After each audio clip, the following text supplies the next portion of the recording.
You are a champion. Daddy, it's tomorrow Saturday. It's tomorrow Saturday. Because she All wanted the to time. spend the day with you, It's right? the only day we saw each other. I was a stressed out corporate slave. I never saw my family, John. John, it's take it. He said take it. He said take it. He said take it! Hey everyone, Sam Crowley. Welcome back to the Sam Crowley Show. I'm not alone on set, so right away I've got to introduce the guy on my right. His name is Bill Donovan. Billy, welcome to the Sam Crowley Show. Thanks, Sam. Thanks for having me over. How privileged do you feel right now to be in the presence? Incredibly. Hey, I got to tell everybody, how do I know Bill? What does this mean for you? I'm going to grill Bill on some great questions. He's an awesome entrepreneur, a great friend, a good mentor, but I got to take you all the way back when Bill and I met. This is a really, really cool story, and this is really going to illustrate the topic of how to approach people, because everybody's approachable, how to create a great joint venture, and how to do a really high-level mastermind, which Bill and I did, and we didn't even know each other. So I'm going to take you back to 2008. I moved into you remember that office I moved into? I sure do. Bill was across The closet. the closet. It was about 80 square feet, enough just to put my computer on. And I immediately walked across the hall, and I said, hey, my name's Sam Crowley, good to meet you. And you probably thought, wow, man, who's this? I thought, this guy's loud. Yeah, he's loud, he's obnoxious. Right. And Bill's like, hey, my name's Bill Donovan. And immediately I thought Bill Donovan, the college basketball coach. I'm like, oh, that's a tough name to have. You know, stupid joke. I'm sure that's the first time you ever heard that, right? Yeah, once a week. Once a week. So Bill and I hit it off, and we started talking. He goes, what do you do? And I said, I'm a speaker, a trainer, I do online marketer. Bill handles people's investments and asset allocation. And now he's in the mortgage industry. And he's been successful at whatever he has chosen to do. He's just a serial entrepreneur, just like you. So Bill and I started talking, and I said, man, I really want to create a product. And I'd never created a product really. I'd sold it in a launch style sequence, you know, like getting all these people rallied around it. So Bill's like, wow, what's the name of your business? And I said, Every Day is Saturday. He's like, oh, Every Day is Saturday. So we started talking, and then we just started hanging out, right? And we started thinking about how can we play off that Saturday theme and come up with a product. And we came up with what? Go ahead. 6 days of Saturday. 6 days of Saturday. That's right. And it wasn't like, oh, we came up with the name 6 days of Saturday and we put it out on the marketplace. Right. Okay. So we immediately started approaching direct response direct response people that put your ads on the radio, right? Right. Yeah. And our grand plan was we had a big pro forma. And we were going to recruit investors, and we were going to take the 6 days of Saturday product. Bill was going to be an investor in it as well. And we were going to blast it out on radio stations like Tony Robbins. I was going to be like Tony Robbins. Right. Yeah. And that didn't really pan out though, right? No, not so much. What happened with that? Well, we had, it was a troubling time in the economy, as you remember. Yeah. This was 2008, let the market crash, Yes. right? Yeah. So I was I was an investment manager, and the market was crashing. So meeting you was an incredible escape for me, because you sit in the office and the phones are ringing and people are jumping out windows because they're worried about losing all their money. So it was a great experience for me to get attached with this, and it was a release for us. So we built the idea, and then we kind of filled it all in with how we were going to do it. And so we reached out to the group. I think they were in Minnesota. Yep. And we were going to go. Take this out, and we were going to launch it on radio. Who was the gentleman's name who was running all the ads at the time on the radio? The guy with the credit repair? No, it was a different guy. He was.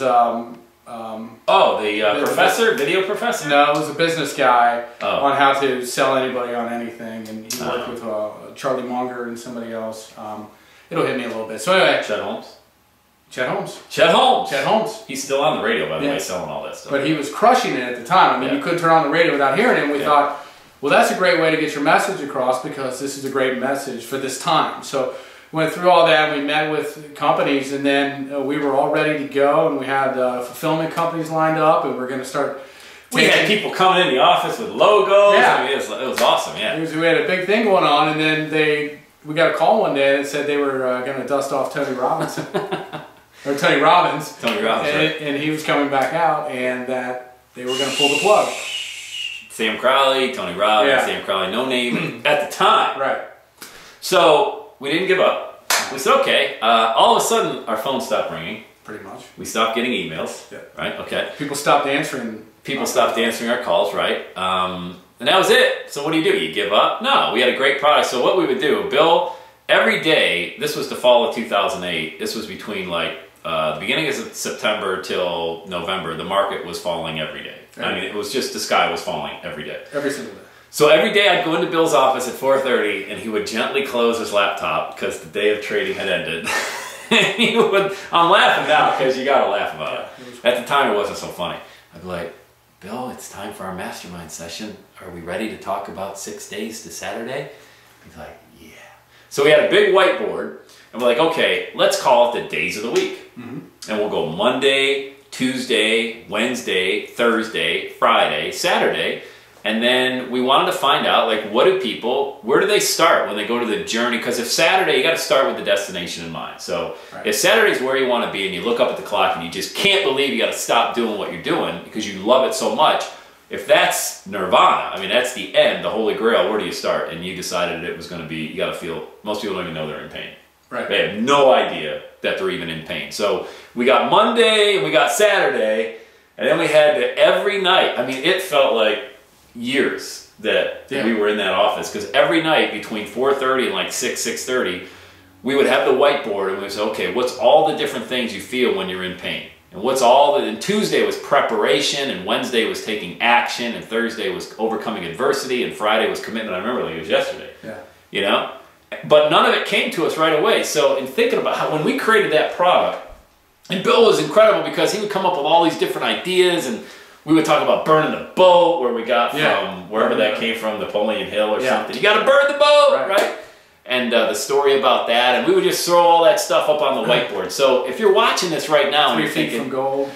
3 feet from gold. Yep. And we would, and if you're right there, if you've got your own virtual whiteboard, or maybe you don't even know where to start, we're going to talk to you a little bit today over a series of videos. We're going to cut these videos up, this conversation I'm having with Bill, because again, couple of guys that just are in the business of being an entrepreneur. We don't necessarily like punching a clock. We eat risk and adversity for breakfast.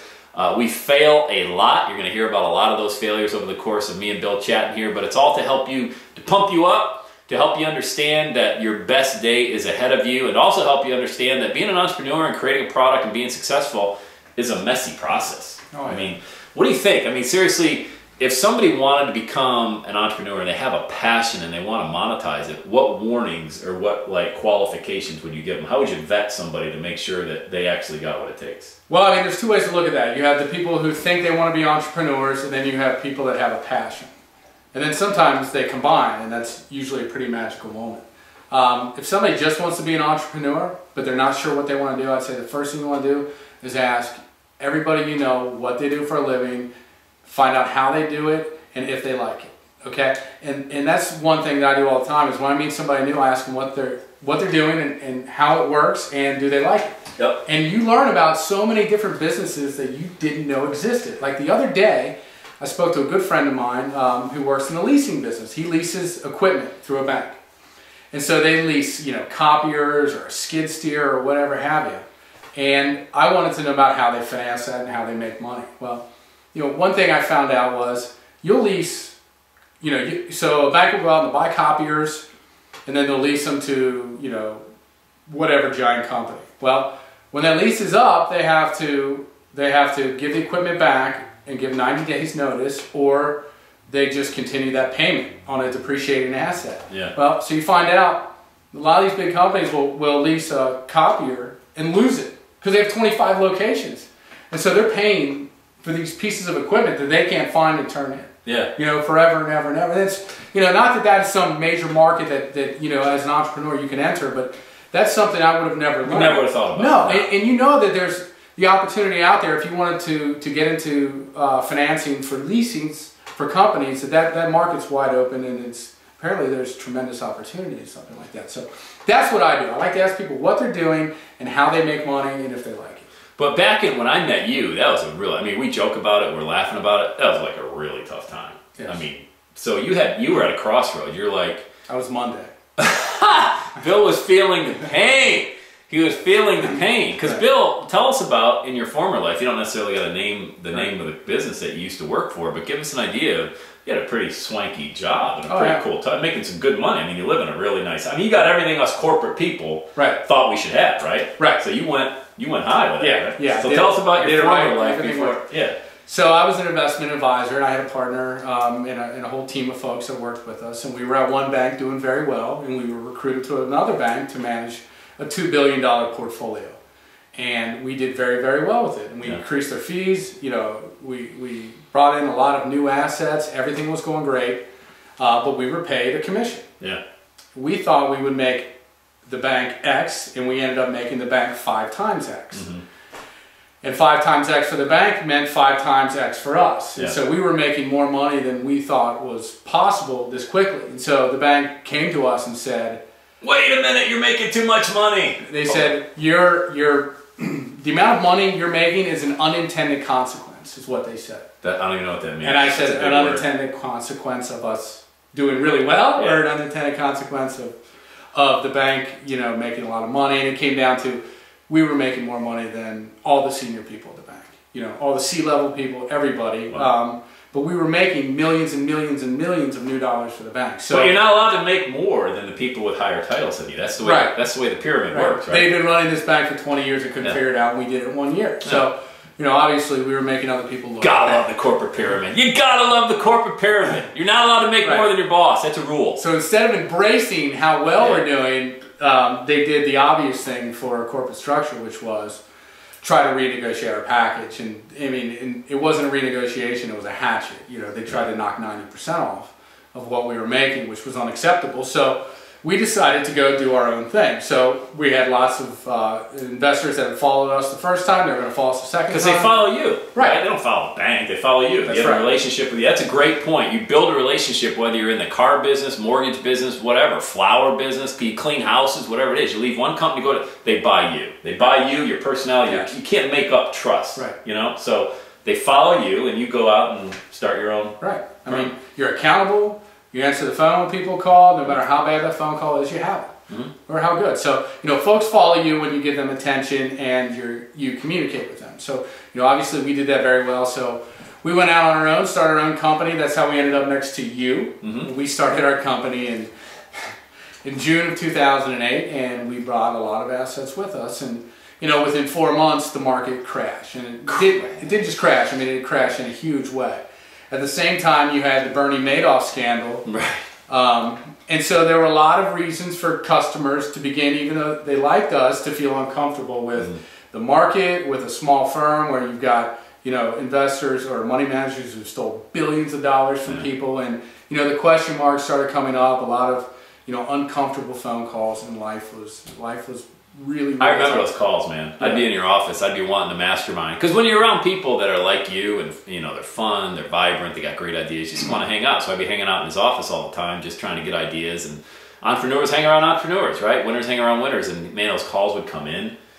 I got to give you credit though. You answered the phone. Yeah. You know, you had to give we're all adults. We can handle bad news. What we can't handle is people that don't tell the truth, or they avoid your calls. So if you're in business, understand, your customers are adults. They can handle bad news. They may not like it. They can handle it, and you move on. So that was a tough time, man. It was a tough time because nothing made any sense. I mean, the market went up and down based on what the government did. Were they going to bail out the banks? Were they not going to bail out the banks? Were they going to have a stimulus package? Were they not? Were they going to bail out the car companies? So, you know, I remember one stock, U.S. Steel. U.S. Steel. Had no reason to be down. Right. No X was a trading symbol, right? Probably still is. Went from like 190 to about 5. Why? No rationale? Well, there was no financing available for anybody, so nobody was buying steel. Oh, yeah. So you take, you know, a world that was booming going into 2007, everybody's building houses, China's building everything they can, and then, you know, the money market financing and all financing just ground to a halt in 2008. So nobody could get financing to build anything.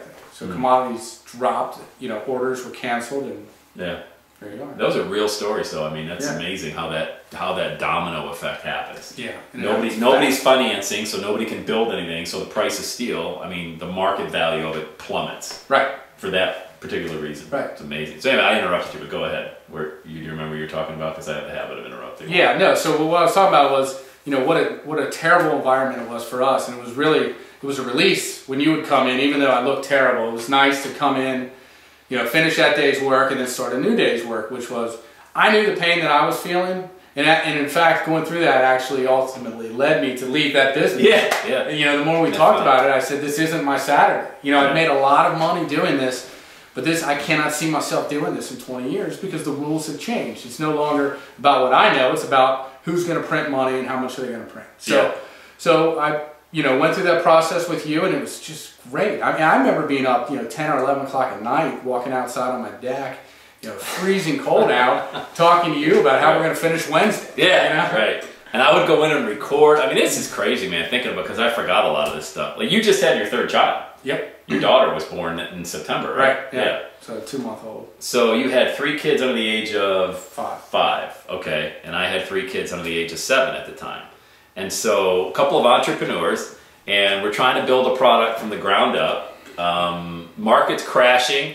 I'm doing okay, but look, you gotta understand, I'm smack dab in the middle of a bankruptcy as well. So speaking about not being able to get financing, anything I had to do, invest in my business, was all cash. So it's not like I'm sitting on a pile of cash either. I'm renting an 80 square foot office. Right. So we were going through that, but it was really cathartic because we would go through the process and we were actually living it. Mm-hmm. So we would say, okay, we're in a lot of pain. What do we got to do to get out of this? Well, we got to prepare. So that was Tuesday. Like, oh, Tuesday's preparation. Let's talk about like a race, you know? Right. And we'll talk about the race and getting in the starting blocks. And most people never get out of the starting block. Right. You know, they'll think about it, think about it, think about it, think about it. So they just want to prepare and prepare. And I say all the time, I mean, the perfect plan never implemented. Who cares? Yeah, I mean, and for us, we were actually, I think we were kind of experiencing a Tuesday and a Monday at the same time because we were masterminding, preparing while we were going through so much pain and trying to figure out where we were going. Yeah, because nobody wanted to do business with it anymore because they knew, and look, to their credit, they knew that the market would dry up a little bit because of the fact that the economy was crashing, and to invest in a guy maybe like Tony or Chet Holmes made a lot more sense as a proven commodity than this guy, you know, masterminding with Bill Donovan on a whiteboard in Cincinnati, Ohio. Definitely. So we would still keep moving forward though, and moving forward, and then we pounded out. You know, we got through Tuesday, we go to Wednesday, we got to take action, you know, and then we get to Thursday, and here comes adversity. When you take action, ultimately you're going to get hit with adversity, like we did. We tried to create a product, get hit with, oh, we don't want to invest in it anymore. And then Friday is about staying committed to it. And before you knew it, man, I started recording the very first audio. But that did, we were far, remember the first one, right? We won't even talk about how horrible that was, right? It's good talk. The Monday audio will never be heard. And I sent it to Bill to listen to, and you were like, what the hell is this? You gotta go back. I said, hey, hold on a second. I'm a professional speaker. You're like, I don't care what you are. Yeah. You gotta go back and record. And to your credit, that's tough. I mean, it's tough to put yourself out there like you're doing right now. Yeah, you gotta do yourself and then somebody else judge you. You have to. You gotta do it. You can't be so big or so, you know, ego driven, which is mainly a male trait. But you can't be so ego driven that you won't take the feedback. I didn't like it. I didn't like it at all because I got a guy. I'm like, who are you? Yeah. You know who I am? I'm Sam Crow. He's like, yeah, this sucks. You gotta go back, man. But by the time we recorded it, we listened to it, recorded it, listened to it, and by the time, I don't know how many takes, Tuesday got a lot better. Yeah. The Wednesday CD got a lot better. By the time the Saturday CD was here, it's just like let it rip. I think Thursday was a one and done. Yeah, adversity. Yep. But we still needed to bring more people in because we were completing the product, but then we needed like a workbook to go alongside with it. And we found a copywriter to do the workbook. And then we need somebody to promote it. And that's kind of where we started. And this is such a great video because it's taking you from the very beginnings of, you know, doing all of that whiteboard and all the creativity all the way through. You got to find somebody who's going to be able to get your message out there for you. So we started contacting JV, joint venture brokers, who will, for a commission, however you negotiate that, they'll get your message out there to the masses for you, or at least contact people. So, you know, we were out there trying to rattle the cages, man, and get anyone and everyone. I mean, we were calling the local papers, we were contacting JV brokers and things like that. But we had the confidence, and I think that's the thing we got to talk about next, Bill, is having the confidence in your product that either you're going to do it or you're not going to do it. Right, and you have to do it right. I mean, when you think about the volume, I know this isn't exactly where you were going with this, but if you think about the volume of information we left on the cutting room floor, I mean, how many times we went through this information, how many great ideas actually couldn't even make it in there because we couldn't find an exact day for them. I mean, it was a lot of work to get there. Yeah. A lot of work. And so, what was your original? No, I mean, you just got to believe that if, you know, so what? Oh, so that's where the confidence came from. Confidence, if you sell 5 of them, we're gonna Tommy Boy it, is what you said. Yeah. We're gonna drive to towns everywhere. Tommy Boy, that's right. We're gonna have the CDs in the back of the trunk, and we're gonna sell them onesie-twosie. Right. Right? Yeah. That's just the confidence you got to have at some point. And say, the hell with it. You know, so as an entrepreneur, the mindset you have, some people watching right now, we have thousands of subscribers, and, you know, we'll blast this out to as many people because this is great content. They failed, man. They've taken their swing at the plate. They're out of money. Right. You know, can you be an entrepreneur? And this might be a tricky question, man. Can you even be an entrepreneur today in America? And this is everybody around the world watches our show, so it could be somebody in Australia, the UK, America. But generally speaking, can you be an entrepreneur if you don't have any cash on hand? Absolutely. Yeah. How do you do that? Well, you have to vet the right opportunities. I mean, you know, being an entrepreneur doesn't always mean you work for yourself. I mean, you can, you know, like with my current situation, I'm in mortgage finance. You know, I start at zero every month. You know, I'm a salesperson, and you know, I live by my rules. I have to follow the bank's protocols when we're setting up financing, but I'm able to network the way I want. I'm able to find the loans that I want. I'm able to, you know, work as long as I want, go in whenever I want. And, you know, this was a field to me, it was scorched earth. There was nobody left. I mean, how many people were doing mortgage finance? You went into the mortgage industry, man. Right, at the worst time. Everybody told me no. Maybe realtor might have been a worse opportunity, or and so, I mean, I went in 2010, so I waited for everything to fall apart. And it's still slowly falling apart, but there was nobody left. You know, so at that point, you're looking at an industry that's going to be subsidized, it's going to be political, you know, the backing's going to be there, and everybody else is gone. Yeah. All you have to do is a good job. All you have to do is go out and meet with people, talk with people. Right. You know, make people understand who you are and what you can do for them. So going back to, can you be an entrepreneur without cash? Absolutely. Yeah. There are so many people out there right now with cash that have no idea what to do with it. No idea. Give one example of not a person's name, but just a person. A 55-year-old retiree, or is it a 30-year-old .comer who's sitting on $1 billion still, or who is it? Who's that person? When you just said that, who's the person you envision in your mind sitting on a bunch of cash and they don't know what to do with it? Sure. I mean, I have a couple friends like that because they still call me for investment advice. So, you know, they're in their 30s. They have, you know, probably 100, 150 in a 401k that they can't access, and they probably have, you know, 100 to 200k on the sidelines, and they don't know what to do with it. You put it in the bank, you get, you know, 0.25%. You put it in the market, it's a roller coaster ride. You put it in the bond market, you know, and again, you're not getting much return. There's a lot of risk. And so there's people out there looking for opportunities, because if you have money, you can get some really good investments. I mean, you know, that aren't, you know, go out and buy Facebook or Google stock. Right. You can meet with people that have fantastic ideas, that have real plans, that is well thought out, well documented. They brought in a great team around them, and they need financing, and they need it bad. And what do you say to an investor if you want? Like, how do you pitch them your idea? You say, hey, I got a great idea, or how do you approach them? Because I got to hear this from other people. Like, you're not the only one that comes to them saying, would you like to invest in my company? Right.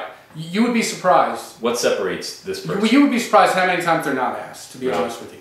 You know, everybody knows the person in their neighborhood or their community that's a millionaire, right? But there are so many people that have 50, 100, 250,000, they don't know what to do with it, and you probably have no idea. So what I would say is ask everybody. You know, if I had a product that or an idea that I was trying to launch, I would be having conversations with virtually everybody I know, because somebody knows somebody. Yeah. Right? And so, you know, the way you have to set it up is you have to be prepared to have that conversation. It's more than an idea. Everybody has ideas. You have to have your business plan together. And it doesn't have to come down to the actual accounting of how everything works, but you have to have an idea of, you know, what the product is, what the distribution is, and what the costs of all that are going to be, and who's going to be handling, you know, each segment of your business. And if you have that lined out, usually the people or the investors will know people who can fill in all the other things for you. You know what I mean? You know, a really good accountant, maybe a good attorney, you know, maybe a couple of other things that you might need. They'll tell you where to go to get that, and they actually might be more comfortable with that. They want their guy, you know, being hands-on, understanding what's happening. And you have to understand that, you know, you can have a great idea, but you still need the money. So if you need the money, you're going to give up something. And, you know, it may be controlling, well, probably won't be controlling interest, but you're going to have to give up some of the revenue and maybe some of the control. Yeah. You have to share that. Yeah. That's a good point, because even when I approached Bill with maybe doing a joint venture, I knew I had to give up percentages. Right. I mean, you got to give up something. I mean, a joint venture is not all I'll take. I mean, the benefit to me was I could get a product created and distributed to the marketplace. We put together a pro forma. I didn't put it together. Bill put it together, because that's what he does. You know, that's what he did. All I had to do was just create product. I think that's what I said when we first met. I said, so that's all you want to do. All I want to do is create product, like videos like this and our podcasts and things like that. That's all I want to do. I don't want to get caught up in doing a business plan, pro forma. You got to be really, first of all, you got to know what you're good at. And then more importantly, I think you really know what you're not good at. Because if you've sold yourself on a lie that you're good at something and you're not good at it, what you brought is a big liability to a business, you know? And if I would have told Bill, no, I think I can handle the books and I can do the pro forma and I can do that, I would have hurt the business plan immensely. And you can sniff that out too as an investor. Like, this person isn't who they say they are. Right. So it's always best in a joint venture to come and lead with your assets, lead with what you're really, really good at, and be equally as honest with what you're not good at. And an investor, I mean, a sharp investor is going to see that for what it is. Wow, this person needs help. We all need help. I mean, you need help. You need help, you know, with your business. You need money. You need somebody who can manage that part of it. I'll take care of it. Give me X%, not controlling interest, but I'll take X% in your business. And so when we finally got done wrapping up the product, it launched in April of 2009, and it was a phenomenal launch. We had like 1,000 affiliates promoting the product online. It was amazing. I mean, to see the virtual cash register clicking over and over and over, and the email list growing from really nothing upwards of 70,000 people that had come in on a product that was created between 4:30 at night and 6, 7 at night, and late night calls. And I mean, that's the way you create a product, and that's the way you generate. We literally made something out of absolutely nothing. Right. And this is 4 years now since that time that we're referencing right now. Bill and I still chat. We still hang out. We still mastermind. You know, we'll go grab a beverage together at the end of the day every once a month or so, and we'll mastermind and we'll share ideas. And so what you did, Bill, is you took the leap again from what you were doing with in the investment business, and you went over to the mortgage business when it was, in your words, scorched earth. You know, which is another huge leap. You got 3 kids. You've got the safety net isn't there. It hasn't been for years now since you had a job. Right. So what's that feeling like when, I mean, do you wake up and say, oh my God, I'm now a mortgage broker and I've got to generate business? Or do you wake up saying, yeah, I'm doing something different and I'm fired up? Or a little bit of both. A little bit of both. I mean, this is not my last stop. Yeah. You know, on my ride, and I know that. And sometimes you have to take detours. Well, and we're going to talk about what you're getting into as a new venture as well towards the end of this. And so this is an opportunity to make very good money, you know, to continue my lifestyle, keep the family happy while I work on other things, and you know, incubate other ideas. And this is what it really is. Everything is an idea, and an idea is so powerful. I mean, you have to take action. But an idea, I mean, when you think about an idea, it's probably the most powerful thing on the planet, bar none. I mean, and it's almost like a virus in a way that it can spread, and it's alive, and it goes from one person to another, and you know, and you can affect so many people's lives by what you create. How do you get your best ideas? Are they shower thoughts, treadmill thoughts, gym thoughts? Well, when do you get your best ideas? What state of mind are you in? My best state of mind for me is when I'm fed up with what I'm doing. It's like, you know, my mind automatically looks for the escape hatch and says, you know, we're not happy doing this. What could we be doing with our time? And a lot of awful ideas are on the other end of that escape hatch. Right. I mean, really, there are. Oh, I know, a lot of really, really bad ideas. You know, and I keep journals and I keep books and I write down all these things, and you know, it's fun to go back and go like, really? I thought that. Really? I thought that was going to be a hit. You know? I thought that was. It's the outtakes of a movie, man. Yeah, it really is.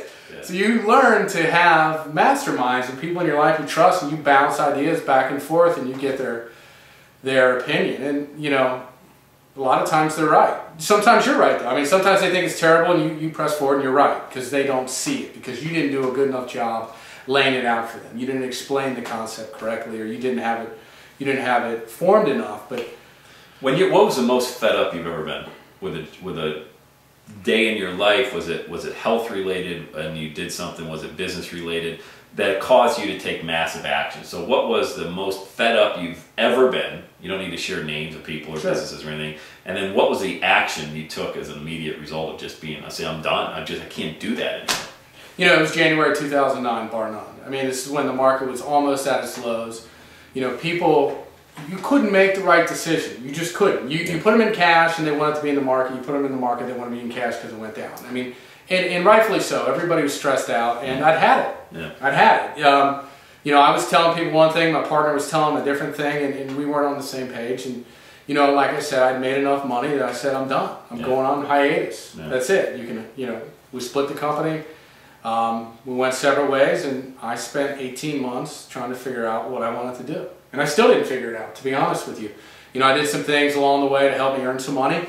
But that was it. That was, the feeling was so strong at that point that I had no idea what I was going to do, but it was strong enough to know that I'm done. Yeah. You know, I just have to release myself from this, Yeah. and it was awesome. I can't, that's got to be an unbelievable feeling. Yeah. You know, when you just wake up the next day, I'm done. It's like it's just all off your shoulders, right? I mean, I had done this for so long, and we had such a fantastic reputation, and I had people going, what are you doing? Yeah. You know, what's your next step? And I Isn't said, that funny, the advice you get from people? yeah. I don't have a next step. Well, what do you mean? Are you applying? No, I'm not. Are you Why not? applying? Immediately they go to the job, right? Because I just, where are you going to get a job? I just left that. Yeah, You know, that's, right. I'm not jumping back in. Right, right. No, that's funny, man. I mean, God, January 2009. So, did you have any fear, though? I know you felt great, that it felt awesome, but was there a part of you that said, wow, where do I go? What am I, I got 3 kids under the age of 4 or 5, and I'm afraid. What's the future hold? Yeah, you know, I was a little bit, but working on 6 days of Saturday with you really leave that. I mean, we're working on this as this is happening. Yeah. So, you know, I'm literally getting, you know, essentially free coaching from you every day as we're going through this. So, you know, just going through the way you were thinking about things and the way you lined it out and you know, seeing your experience of what you went through, I knew it really didn't matter. No. It really didn't matter because I wasn't happy.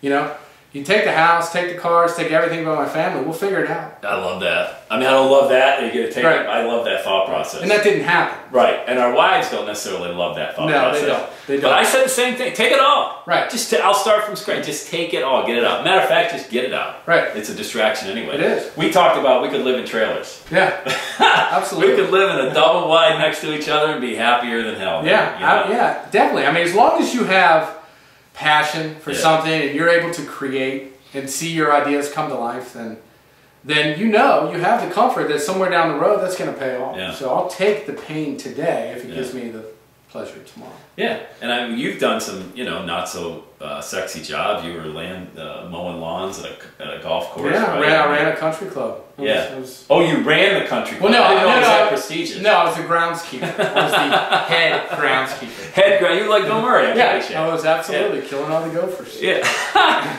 So when you think about that, I mean, that whole journey, and then you go into the mortgage industry, and now you're in the mortgage industry, and literally before we started filming here, Bill's phone is blowing up. It's the summer of 2012. June 1st is tomorrow as of the date of this recording. We'll get this out over the course of the next few weeks. We'll drip it out there.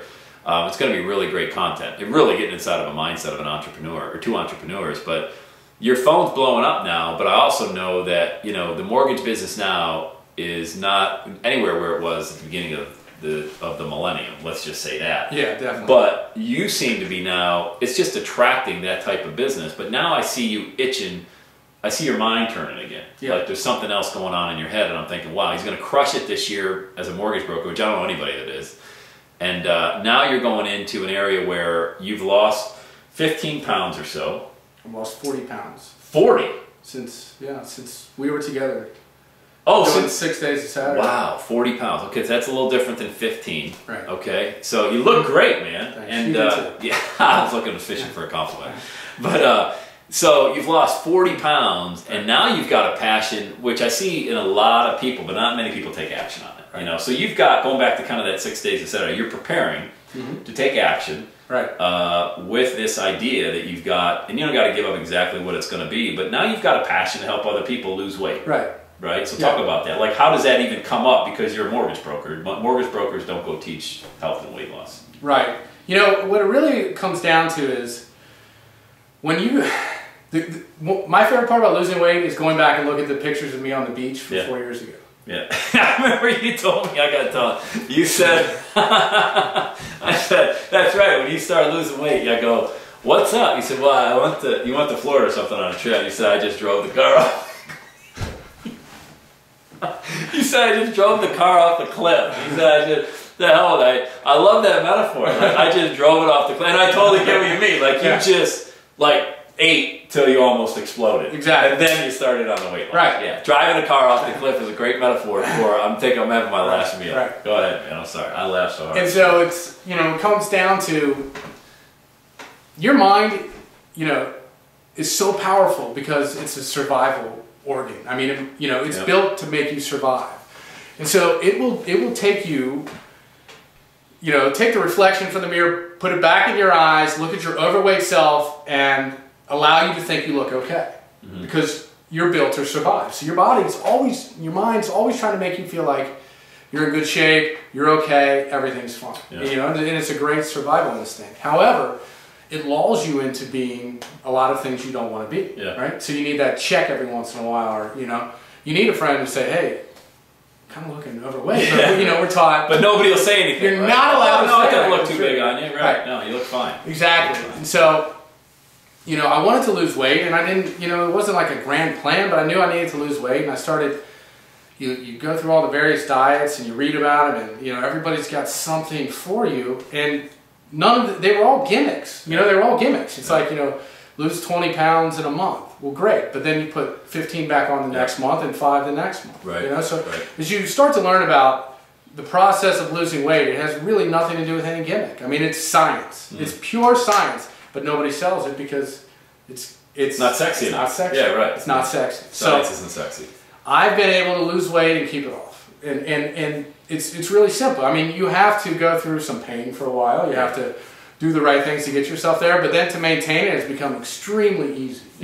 I went from 185 pounds to 225 pounds back to 185 pounds, and it took me 16 years to go from 185 to 225, and it took me about 4 months to go from 4 or 5 months to go from 225 to 185 and hold it. And I've slipped a few times. It's a lot of weight to lose, man. Congratulations. Yeah. Wow. And it really is easy. And there's a lot of techniques I use, visualization, science, math, and it's very simple, and I think that it could help. Give us an idea of science, like you keep saying the science part of it, without giving everything away. No, it's common knowledge, but people don't remember it. They're always looking for, who can make me skinny tomorrow. But all right, so diet is a math problem. They produce a calorie chart that says you're supposed to have 2,000 calories a day. How many people actually count their calories? Not many, but if you do, and you're overweight, you'll probably find that you're eating between 2,800 and 3,500 calories, okay? And that's not that much that will make you gain a lot of weight over time, right? The problem is you gain it with the Halloween candy, then you go into Thanksgiving, Christmas, get to the winter. That's when you put your weight on, right? You don't put a lot of weight on, but you keep it on. Right. When you look at the science and the facts, you put on a couple pounds every year and it stays. And then you put on a couple more and it stays. You put on a couple more and it stays. So it'll take you 10 years to get there.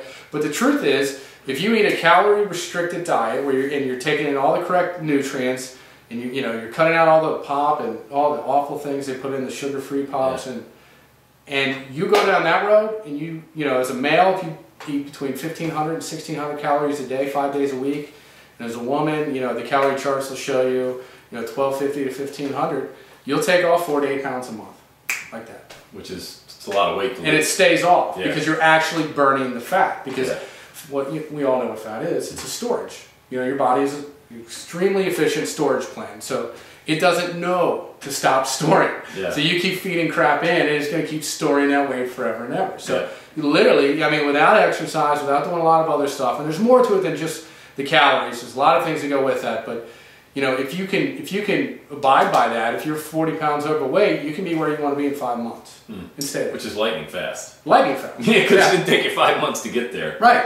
But I think, speaking of pain, when we talk about that course that we created, the 6 Days of Saturday course, you talk about the pain that you're in is immense. People don't even realize what they're doing to themselves, but they think of the pain. Is the pain of going forward greater or less than just staying where I'm at? Right. And they always associate I say they, people that don't lose the weight, they associate so much pain because you talk about science and nutrients and that's boring as hell. Right. Like, there's nothing fun about that, what you just described. No, it's not a beach body in 8 days. And yeah, right. But, you know, I can attest for myself, I was never going to go down this road of losing weight and gaining muscle unless I could do it every day of the week.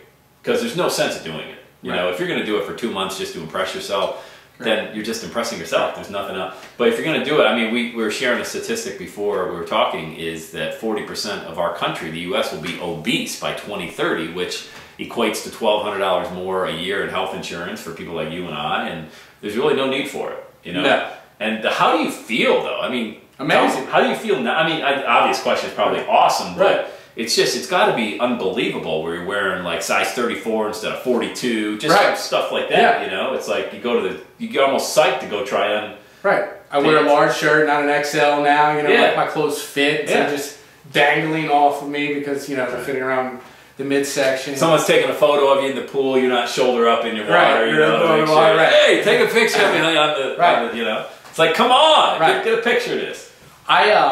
It feels amazing, and I still run into people that I haven't seen in a while, and they're like, what did you do? That's amazing. You know, it's like, not much, to be honest with you, not much. So you're not a fitness freak, like 2 hours a day at the gym and then running 17 miles. I mean, that's not what you were, how you lost I lost weight. all my weight virtually without exercising. Amazing. Yeah. Now I exercise because I like the way I feel, and I started exercising, and I really like the way that feels. So, you know, I'll run on the treadmill a couple times a week, do 2 miles, 2.5 miles. I'll hit the gym, you know, maybe 1-2 times a week, but that's not what made me That's not the foundation of why you look the way you look now. Yeah. Right. It's just, you know, once you lose the weight, you want to look better. You always want to look better and improve yourself. So, you know, that's the regimen I'm on now. But it really had nothing to do with the way I look now. Yeah. You strike me a lot like most entrepreneurs in the sense that you always want to push the envelope. You discover more about your mind, you want to discover more about your body, you want to see how far you can go before you get burnt a little bit, how far you can go. It's the same with working out, you know? Yes. How far can you go? Like, how far do you want to go now? You're 184, you were 225, how far are you taking this now? I want to go to 175. Why 175? Just why? You know, well, as I was telling you before, I had my wife take a video of me with my shirt off yesterday. Yeah. And I thought that I could lose more weight. Yeah. You know, and it's not in a sick kind of way. It's, you know, I could You're not look going better. like Karen Carpenter on No, this, right? no, right. I think that I could look better. Yeah. And, you know, and I think that a lot of people could do well if they had pictures of themselves without a shirt on. You know what I mean? Like if you have somebody take a picture of you from behind and from the side and from the front, and you saw yourself, that's a great motivator. And if you are about to start losing weight today, do yourself a favor and take all those pictures right now because you're going to really appreciate Take all your clothes off and start snapping photos. No, Tony Robbins says to do the same thing, man. Look in front of a mirror naked. You want to get angry? Take all your clothes off and get in front of a mirror. Was that what he said? Yeah. Okay. Yeah. And get the edge. Right. So, I mean, I totally recommend that. I mean, because you're going to want that. When you lose your weight and you feel good, you're going to want to look at that. Yeah. And I still have that fat picture of me holding my son. And I look at that and I say, do I want to be the fat dad at the pool? Mm-hmm. No. Fat dad at the pool. Do I want my kids to look at me and feel proud that the dad's in shape? Yeah. He doesn't need to be Hulk Hogan, but that my dad's in shape. Or do I want to have him take his shirt off and be kind of embarrassed that I've got the big dad? Mm-hmm. And so I made a decision. I put that picture of me holding my son up there, and that's what we... that's the motivator for you. Yeah, I never want to get back to that. That's the visualization. How did I allow myself to get to that? Yeah. Because you didn't focus on it, first of all. Right. You know, and you probably were around some individuals that didn't say anything, like you said. Right. You know, to say, hey, Bill, you know, like you're putting on a couple pounds, and because nobody wants to be rude, but I would never go up to somebody I didn't know and say, hey, you're looking fat. I don't know you, but you know, but if it was somebody that I cared about, I was like, hey, you know, why don't you, you know, hit the gym or go. And I hope somebody say that to me. My family has no problem telling me that, but you know, I just think for what it's done for me, the whole health, and I say this because a lot of entrepreneurs, successful entrepreneurs, I don't think you could be in my space in the speaker, the training, personal development, and be severely out of shape. No. I don't know if it's like, it's kind of like in sports, you're a football coach outside of a guy like Rex Ryan, but there are studies that show there aren't a lot of fat football coaches because, you know, they need to be the model to the actual player. Yeah. You know? And so if you're out there in business, I tend to think, and I have nothing scientific to back this up, but I tend to think you're going to be more successful if you look better. And I'm not talking about prettying yourself up with makeup or anything, but a svelte, fit male. There are example. statistics that support that. Okay. Absolutely, I have them. There's a lot to it. In every facet of your life, by being in shape. But you don't need to be a model. No, just be in shape. Be in shape. Right. Yeah. Just don't be a slob. Right. And that's tough to do because people, it's tough to get out of that. So, and it's tough to get out of any rut. You know, if you're spinning and spinning and spinning and spinning your wheels, you got to do something different. I don't care if it's in your business, if it's in your health, or whatever it is. You just got to stop right now. And look, it's okay to admit it, man. It's okay to say I'm fat, or my business is not going well, or I don't like the person I am. Look, I've redefined myself in the last 8 years. I'm not even remotely close to the same person. Do you find yourself looking back and saying, I don't even recognize that guy from 10 years ago? Oh, yeah. I mean, how have you changed in the last 10 years? Oh, just the way I think. You know, the way I approach life, the way I approach the world. It's just, as you age, you have experiences, and, they are what you make of them. And, so every time something happens, good or bad, you just have to go back and reflect on it and think about, I mean, I'm more spiritual now than I was. I was growing up, I was a Catholic, and now, although I'm still in a Catholic parish, I'm just a lot more spiritual. Going back to really, like a lot of people, The Secret was the first book that kind of made me look at the world in a different way. Now, I don't necessarily agree with the whole New Age type of the concept of it, Yeah. And you really pointed this out to me. You can't just go sit in a field and think about something that's going to bicycle, right? Indian style, right? Yeah. You have to go make things happen. Yeah. But there's so much truth to having the right intentions and getting out of bed with the right intentions and approaching the world the right way. And one of the great ways of doing that now for me is by getting up and exercising, just a little bit. I mean, we're not talking about exercising for an hour. Right. I mean, I might run a mile, I might run 2 miles, I might just do sit-ups. But it gets the blood going, it gets the mind going, and it releases the endorphins, and you get to put your whole day together while you're doing that, and you go attack it. The way I feel after a workout, when I bust a workout out in the morning, man, I can't even, like you were saying, what makes you feel? You asked me this question yesterday. Yeah, I did. What makes you feel so great about working out? And it's that completely, like, you wring a towel out of all the water. That's how my body feels. And I said, I can't even, like, get the soap in my hands in the shower, when I'm done, because they hurt. Because for example, I did triceps and I did the chest the other day, or my legs, I can't even, like, my kid will bounce on my leg and I'll be like, because it hurts so much. I love that feeling, because then I go out and I crush it during the day. Like this video is being taken today. I have more energy right now.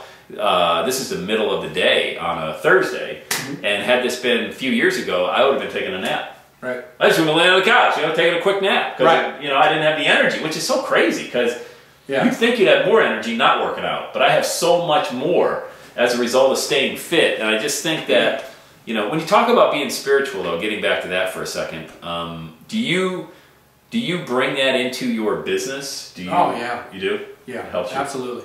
Because on the end, I do mortgage financing, but I do it all across the country. I have a very unique system in the way we attract customers. And I'm doing business with people, major transactions that I will never see. I will never shake their hand. Right. You know what I mean? And they're trusting me to do, $250,000, $500,000 transactions for them. So you have to learn how to approach people and see them as a person. Understand what they're going through, understand that we really are all connected, understand what they're trying to accomplish, but make them understand that there's a process for doing it, and they have to follow your rules if they want to get there. And the connections you can make are just so important, because not only am I doing business with people maybe 1,000 miles away, but they're sending their friends back to me. Yeah, you know what I mean? That's pretty wild. And so when you start to look at people as human beings that have needs, they have desires, they're being, they're reactionary just like you, and they'll get upset some days and other days. You just have to try to be empathetic. Don't let them steamroll you, but be empathetic to their situation. Set the ground rules and try to do good business together. And you would have never taken that approach 5 years ago? No, not at all. What would your approach have been 5 years ago? I would have rolled with a hammer. I mean, I would have said, this is how we do the business. If you don't want to do it this way, I'll find the next person, because there's a lot of people. And doing more business, attracting more business this way. Oh, absolutely. See, that's the part of the secret type of mentality that I do get, but it's not really a secret. It's always been there that the more of what you want will come your way if you are that individual that attracts that. If you're a positive, upbeat individual, well, look what you're going to attract into your life. Right. If you're a negative, mopey, know-it-all, woe is me, the sky's falling, then how many people have we seen attract that type of crowd? Right. You know, you can just see them, you can pick them out. And so the law of attraction, to me, is not really, I don't think it's in alignment necessarily with the secret teaches. The law of attraction to me is, I mean, you are what you're going to attract. I mean, you are that type of individual, that person. Look at how we, perfect example. You know, 4 years later, we're doing an interview on a video, and we met, and we didn't even know each other. Right. So there's got to be something to that because we saw in each other the same type of, you know, person, the same type of mindset. Had you been, or I'd been, you know, just some mopey slouch, you would have said, hey, nice to meet you, take care, and you would have shut your door as fast as you could. So don't let that guy back in here. Yeah, I mean, it's kind of hard to do that with you. I mean, I just would have busted back in. Right. But you're right. I mean, to do a creative, and we'll wrap this segment up. But I mean, to do a good joint venture, to get in business with individuals. Look, if you want to have a job, then go get a job. There's nothing wrong. 80% of the people hate their job, at least where we are in the U.S. But yet they don't want to get fired. So I don't understand it, but I'll let them do what they do. Yeah, I don't get that either. I mean, the one thing that keeps me going, I know you're going down a different road here, but if I got out of bed every day and I knew how much money I was going to make that day, I don't know that I could get out of bed. Yeah, because you're going to make it anyway. Right. Unless you're in sales, you get a commission, you got to get out of bed, but still. Right. I mean, which is where I'm at right now. This is, I mean, like the example you said, you were making so much money for the bank, they had to do something. Right. Change the rules. Right, change the rules. You got to change the rules. In the middle of the game. Right, because you were making too much money. Right. That's silly. As an entrepreneur, you can make as much as you want to make. No boundaries. The problem is, though, there's the pain up front. Like most businesses, 9 out of 10 fail the first year. And of the ones that make it, 9 out of 10 then fail. So the odds are against you. Right. So why would you want to be an entrepreneur? Well, because if you do it correctly, it's a very good lifestyle. And it's not about making, you know, everybody wants to, but it's not about making $1 million. It's about getting out of bed and being happy about what you're doing, you know? Yeah. And so if you vet your ideas correctly, just because you have an idea and you're inspired doesn't mean you quit your job tomorrow. I know you might say something. I wouldn't do what I did. I wouldn't do what I did. But I would say, what I did you know, crazy. Create a concept and start working on it. Multitask. I mean, you know, people, you make time for the things that you want in your life. I mean, people are broke in many ways. I mean, people are broke for time. People are broke for money. People are broke for healthiness. You know, so you have to decide what part you want to fix and then fix it. And so if you're broke for time, then change something. You know, we did that recently where our kids are 3, 5, and 7.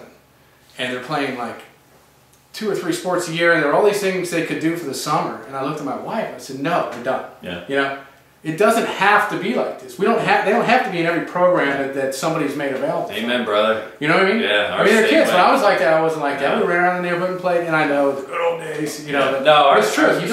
You can uncomplicate your life for the most part if you choose to. Yeah. And so you need to rearrange your life. Find, you know, an hour or 2 a day for that concept you're developing, and develop it. If you just stole an hour in the morning and you woke up, instead of waking up at 7, you wake up at 6. And then you stole an hour at night, and instead of going to bed at 10, you go to bed at 11.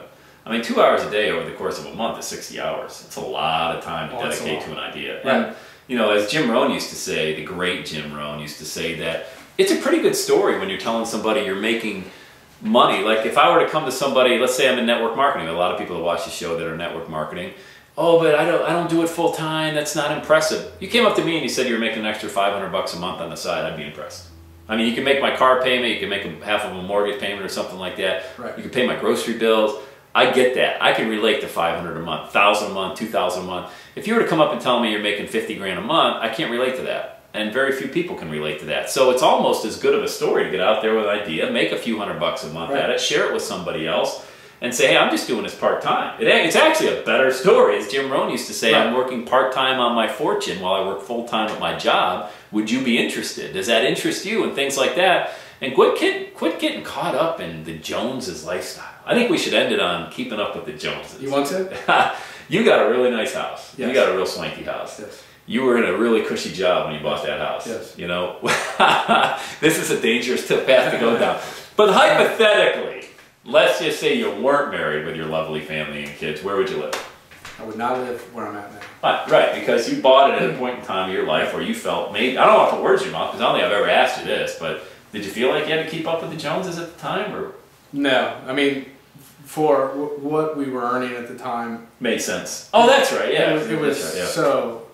It was actually a conservative buy. Yeah. Honestly, Yeah. I mean, you know, going obviously hindsight's 20/20, Sure. but what about most people that think that I've got? Because you're in the mortgage industry, you probably see people say, you know, max it out, man. Give me as much house as I can for the dollar. right. I would say don't. Yeah. I would say don't. I would say find somewhere comfortable that fits your lifestyle. Yeah. You know, and don't worry about what your neighbors have, because I've seen all their balance sheets and they're not very good. So Yeah. you know, Yeah. don't worry about what other people have or what you think they have, because most of them don't. They Yeah. really, really, really don't.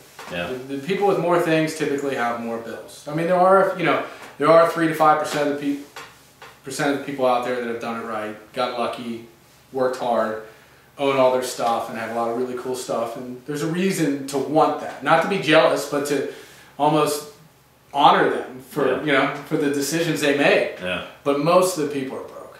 Yeah, they are broke. And look, if they're not broke financially, like Bill talked about, they're broke spiritually, which I think is worse. So Yeah. you can have the money, give me eternity, and give me peace of mind. But I think of keeping up with the Joneses. We live in a pretty modest house here. We drive a couple of pretty modest cars. Our thoughts on cars are it gets you to point A to point B. It's really nothing else a car does for you. Now, another thing I remember you saying is cars are for other people to look at, right? Right. If you want to really, really... Because you're always on the inside. Yeah. You never see you in your car. Right. Only other people see you in your car. So you look see at me. the inside of your car. Look at me. Right. I got a nice $70,000 car. Right. And people in my space and other people that are out there on the internet a lot, they showcase these way $1 million homes. I've never led with that not one time, because that's not what Everyday Saturday is all about. We've talked a lot, almost close to an hour. We almost did it. We considered. We actually went down that road in the beginning. We test drove Mercedes. $100,000 car. We did. Yeah. And it just didn't fit. Didn't fit right. We're like, this isn't the right story. That's another great story though, because we found out what we felt wouldn't work. Right. That was a whole afternoon dedicated to just finding out what we weren't going to do. Right. Like we took a whole afternoon to find out what we didn't want to do. Test drive Mercedes. It was a good drive though. Yeah. Like if I had like $100 million, I'd buy that thing cash, and that'd be pretty cool. But I would make sure I gave all my charities first and all that stuff, because having those toys, man, you can't tie a U-Haul to your hearse. It makes absolutely no sense. The whole Everyday Saturday concept we've talked about a lot, from health to business to being an entrepreneur. Never one time we talk about having the most cash in the bank. It's about waking up and just being passionate, being happy. Right. I mean, I look back at what happened now as a blessing. I mean, I really do, because it really made me change the way I look at life. I mean, it really, really did. Yeah. And everybody gets a wake-up call at some point in time. For you, you're lucky it was only financially. Right. You didn't get a doctor's call. Hey Bill, we got to talk. That's way worse than money. Well, I did get one that year. Oh, you did? Yeah. Well, everything turned out to be fine, but I had a doctor that they sent me in to get tested for ALS. Oh wow, really? Yeah. Wow. In that same amount of time. So I mean, Lou Gehrig's disease, right? Mm-hmm. Yeah. And I had no idea what it was.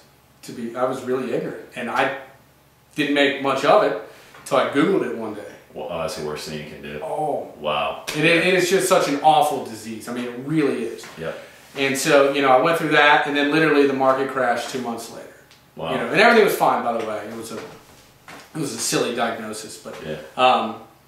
So I went through a lot that year, and you come out the other side and quit my job, spent time raising my kids when they were very young. I mean, how fortunate was I to be there every day when my kids were growing up? Yep. They're still growing up, but when they were so young, and now it's fertile ground again. Yeah. Everything's fertile. It's a great time to be an entrepreneur. Never a better time to be an entrepreneur right now. Never. Yeah. 5 years ago, 6 years ago, you were competing with everybody, because everybody could get credit. Everybody. It's like going to the pool on a 95-degree day, man. It was crowded. You did not need a good idea. You needed a heartbeat and a signature. Fog of mirror. Right. And you could do anything you wanted. Somebody would give you money to try anything. Yeah. And today, if you actually have a very good idea and a very good concept and the desire to get it done, there's not much competition left. Yeah. There's really not. Yeah. No, you're right. I think that's a great point, because just thinking of the .com era, everybody was in the game, the mortgage business, the real estate business, but even friends I have that are in the real estate business tell me, now it's where it should be. Mm-hmm. We've sifted out all the part-time people who were in it, just working between 5 to 8 at night on the weeknights and one Saturday a month. Now there's more business for me because I've been doing it 20 years and I'm really good at what I do. Exactly. And I waited out the whole craziness of, the housing bust, and now, I mean, how cool is it? Anytime there's less competition and you're still in the game, those are pretty good rules. Yeah, definitely. To play by. So, hey man, it's been fun. Great spending time with you, Billy. Great catching up with you. If you enjoyed this interview, we're going to break them up. So leave comments. You can actually leave questions as well right below the video. We'll answer them. We'll be right here. This is the last you've seen of Bill and myself, but I wanted to get Bill into the Everyday Saturday studio so you could hear his knowledge about being a lifetime entrepreneur and the success and the failure and everything that comes with it. And just know that you are not alone. My name's Sam Crowley from the world famous EverydayIsSaturday.com. Have the best day ever. You are a champion. Daddy, it's tomorrow Saturday. It's tomorrow Saturday. Because she wanted to spend the day with you, right? It's the only day we saw each other. I was a stressed out corporate slave. I never saw my family, John. John, it's taking